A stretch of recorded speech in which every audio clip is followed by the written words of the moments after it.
निवडणूक झाल्यावर बघू, मतदान झाल्यावर बघू. काय बघशील रे तू?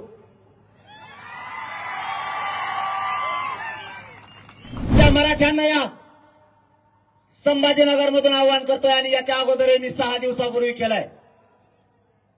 सगळ्यांनी शांत राहा. माझा समाज सुद्धा शांत आहे.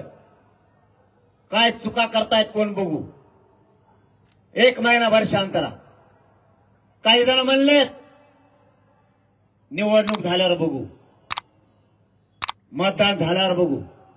काय बघशील रे तू?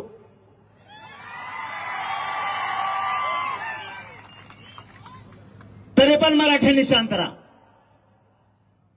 कोण काय चुका करतंय आपल्याला काही शहाण्या माणसांनी सांगितलंय. आपण शांत राहा. त्यांचेच लोक त्यांना पाडणार आहेत, नाव मराठ्यांचं घेणार आहेत. आपण शांत राहा. कोण काय करतंय तुम्ही बघा. म्हणून त्या शहाण्या माणसाच्या शब्दावरती मी मराठ्यांना आवाहन केलंय. आणि आजही महाराष्ट्रातल्या मराठ्यांना या संभाजीनगरच्या नगरीतून आवाहन करतो, सगळ्यांनी शांत राहा. कोणी काय पोस्ट टाकल्या त्याचं नाव लिहून ठेवा. कोण पडला कोण निवडून आला याचं उत्तर आहे मराठ्यांनी देऊ नका.